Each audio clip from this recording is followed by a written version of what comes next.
Cordial saludo, mi nombre es Diego Fernando Ibáñez Suárez. En el siguiente video voy a hacer una breve exposición de lo que fue el desarrollo de los trabajos colaborativos en la fase 2, 3 y 4. Entonces, inicialmente en la fase 2 se nos encomendó la tarea de diseñar una cubierta tipo Howe con las siguientes especificaciones. El área a cubrir correspondería a un terreno rectangular de 18 metros de frente por 36 de fondo. Las cerchas tendrían una separación de 3 metros entre sí. Además tendrían una pendiente de 20 grados y se construirían con un perfil de acero estructural de A36. Aquí en esta gráfica podemos ver las medidas que especifican anteriormente, 3 metros entre cada cercha, que es esta cercha puede corresponder a cualquiera de estas, los 18 metros de frente y los 36 metros de fondo. Eh, ya como había dicho anteriormente, se debería construir con un perfil de acero especificado en esta tabla que se encuentra en uno de los anexos.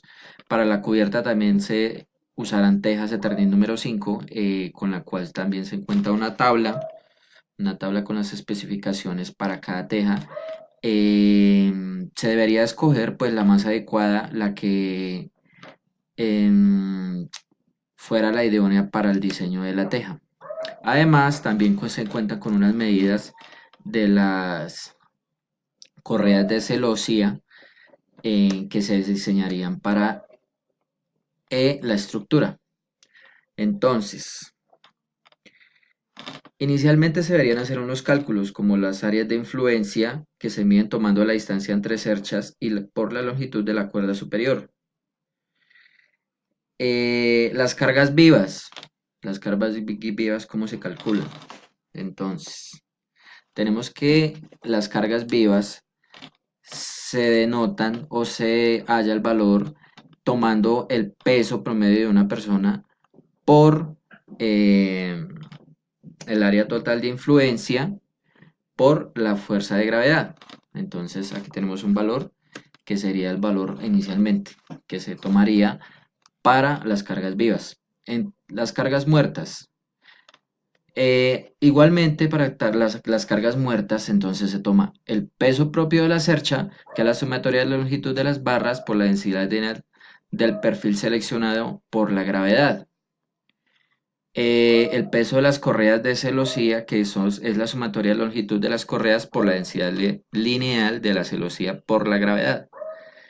El peso de las tejas, entonces, ¿qué se hace? El número de las tejas en el área de influencia, o sea, cuántas tejas se necesitan para cubrir el total de la cubierta, teniendo en cuenta las medidas de la teja, por el peso de la teja. Las cargas del viento, igualmente. Entonces, se toman las cargas del viento. Entonces, ya teniendo estos valores, finalmente para hallar la carga total, se suman todos los pesos, todas las masas, los valores de las masas para así distribuirlas entre las cargas de los nodos de la estructura.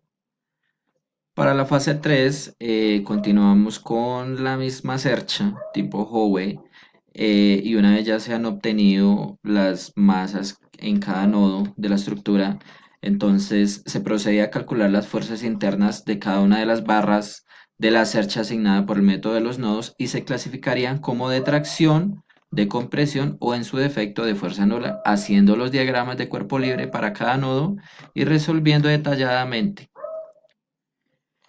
Entonces, lo primero que tenemos que hacer es calcular las reacciones aplicando la teoría de cuerpos rígidos que dice que la sumatoria de fuerzas es igual a cero y la sumatoria de momentos es igual a cero. Entonces, cuando ya hemos hecho esto, entonces procedemos a calcular las fuerzas en cada nodo. Entonces, aquí hay algo muy importante que dice, si la flecha en el eje X apunta hacia la derecha, lo tomamos como positivo. Y si apunta hacia arriba en el eje Y, lo tomamos igualmente como positivo. Entonces, ¿esto qué quiere decir? Que si es positivo, está en tensión. Y si el valor es negativo, está en compresión. Entonces, una vez ya realizamos o calculamos las fuerzas en cada uno de los nodos, graficamos o lo plasmamos en esta tabla, en la tabla que nos dice que por simetría los resultados de las fuerzas externas son los siguientes. Entonces se toma cada uno de los nodos gemelos, se denota la fuerza y aquí expresamos si está en compresión o en tensión dependiendo de si es positivo o es negativo. Y finalmente se realiza el mismo proceso por el método de las secciones y finalmente comparamos los resultados del método de secciones por el método de modos que es muy similar. O sea, si es muy similar, puede que no sea igual, pero sí muy similar. Entonces, si es casi igual, se puede decir que el procedimiento está bien realizado. Y finalmente, para la fase 4 continuamos utilizando la misma tipo de cubierta por secha Howe que veníamos desarrollando en la fase 2 y 3, utilizando los valores de la tabla que habíamos obtenido anteriormente para las fuerzas de compresión o tensión. Entonces, deberíamos calcular los esfuerzos normales para cada una de las barras de la estructura asignada y clasificarlos como de tracción o de compresión. Además, deberíamos de presentar los valores en una tabla de resumen. También deberíamos calcular los factores de seguridad para cada una de las barras de la armadura seleccionada. Los elementos en tracción se verifican bajo esfuerzo. Los elementos de compresión se verifican bajo carga crítica, como columnas de Euler. Y si en alguno de los casos para el factor de seguridad de la barra era menor a 3.0, se debería redimensionar el elemento. Igualmente deberíamos presentar los valores de los factores de seguridad en una tabla de resumen. Entonces, para este punto se tomaba un perfil de acero. Se determinaban los momentos de inercia de área de las secciones de perfil doble, perdón, respecto a los ejes centroidales del área compuesta. Luego seleccionaba el menor momento de inercia del área. En este caso, nos indica que el eje con respecto al cual se intentará pandear cada elemento sometido a compresión. Entonces, deberíamos tomar, según el anexo C, deberíamos tomar un perfil de acero. En este caso se tomó el L64 por 64 por 12.7 y utilizarlo para el procedimiento. Entonces, aquí tenemos la tabla donde se especificaban los esfuerzos admisibles para cada nodo, teniendo en cuenta la fuerza F y el área de perfil. Igualmente se calculaban los factores de seguridad para las barras en tensión con esfuerzo último a tensión, teniendo en cuenta la resistencia a afluencia o cedencia. En esta parte podemos ver que pues todos los valores eran superiores a 3, entonces no habría necesidad de cambiar o redimensionar la estructura utilizando otro tipo de perfil de acero.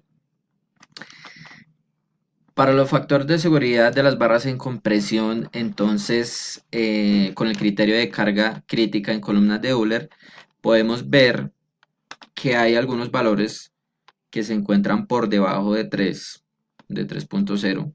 Entonces, que como decía anteriormente, se debería redimensionar la estructura utilizando otro tipo de perfil de acero para que finalmente